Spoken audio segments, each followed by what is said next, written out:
Hey guys, welcome back to my channel. Today I'm going to be discussing the mysterious death of Blair Adams. Before I start this video, I'd like to give a disclaimer that I am not trying to hurt anybody intentionally or anything like that. I've just compiled all this information from the internet and I am piling it together into one video just for you guys. So be nice because these are real people. Adams was a 31-year-old Canadian who was the foreman of a local construction company. He was very well liked, nothing bad to say about him. Everyone liked him, his co-workers liked him, his family said he was a very reliable person.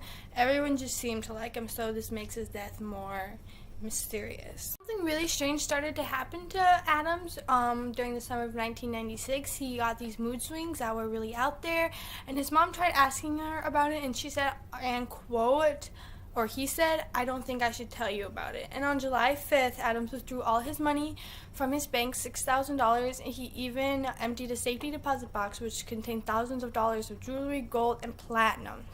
He went to the border and tried to cross, but they would not let him cross the United States border, the Canadian border, because of all the money they had on him into the U.S., and they thought he was some type of drug dealer. So then he ended up leaving and booked a plane flight to Frankfurt, Germany. After that, he went to his friend's house and asked her for help to end up crossing the border, but she would not help him. So he went to get on his plane, but he ended up getting a refund, and he got a car, and he went to the border, and he ended up getting across.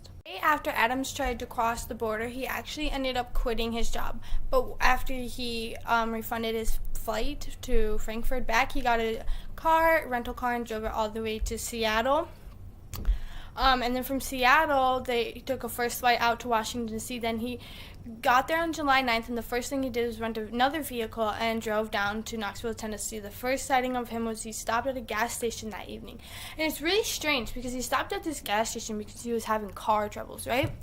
But the thing is, he drove like 500 miles, and the car trouble was because he had the wrong key. So how can he have drove 500 miles with the wrong car key? It's really strange. So they ended up towing it to the nearest motel, and he stood out there for about an hour, going in and out 5 times before he actually went up to the front desk. He went up to the front desk at 6:51, and he ended up booking a room, and then by 7:23 he left, and he was never seen again. Also, not to mention, he didn't even use his room at all, and CCTV footage even caught him going in and out 5 times, doing very odd behavior. When he was at the front desk, he was looking behind himself as if someone was following him or watching him or trying to get him. But then after he left, he was never seen again. The next day, people were looking for him, but they said to the police to look in his car, but there was nothing there because he had it towed. And they just didn't know what to do. 2 workers the next day ended up finding Adams half naked on July 11th at an East Knox country construction site thousands of miles away from his home in Surrey, British Columbia. Ooh, I don't know if I pronounced that right, I'm sorry. Whoever beat him to death didn't take his gold bars, gold coins, jewelry, or the cash he had on him, so it was ruled out as a robbery because that doesn't seem likely if they didn't take anything of him.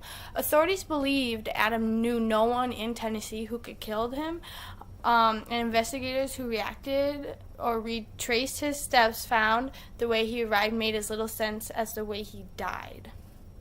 Adam's socks were laying next to him on the asphalt, and a set of car keys and a hotel room card key was with him.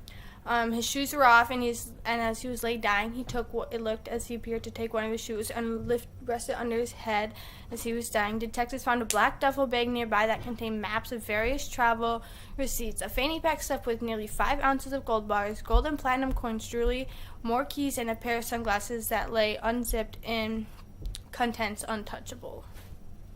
Later, the autopsy results found out that he was beaten to death. A weapon, possibly a club, a crowbar, said the detective. He put up a fight. His attacker ripped tufts of hair out of his head. Adam's hands were bloody as if he held them up to defend himself. One was cut deep. The blackened in it had been forcibly knocked to the pavement. Investigators recovered a long strand of someone else's hair from that hand, the only significant piece of the physical evidence in this case. So that's really strange. Certain injuries indicated that he had been sexually assaulted, which is really strange because he doesn't know anyone in Tennessee. Like, did someone follow him there? Was he really, like, right about someone following him there? We don't know. Although Adam did have he had he was alcoholic, and he went to treatment for that. He was still suffering with an addiction in the past. Toxicology reports showed no drugs or alcohol in his system. He had not officially been diagnosed with any kind of mental illness. The only person who reported hearing anything out of the ordinary was a security guard at the nearby business. He told detectives he had an abrupt scream around 3:30 a.m. and really hot in here, so I threw my hair up. I'm sorry about how I look. But the police still had no leads. They talked to the family members, friends, co-workers, everything like that, and no one suspected a thing. Everyone said he was nice. No one could do harm to him. He had no drugs or alcohol in his system at the time of his death because he was an alcoholic. And still to this day, his murder is still a mystery that no one can solve. So if you have any information, please leave it down below. Or not down below, but like call 911. That's what you should do. You should call 911. But leave any of your theories, questions, anything like that down below. I'd love to hear it. Please subscribe and like, and comment down videos you'd like to see next. Bye.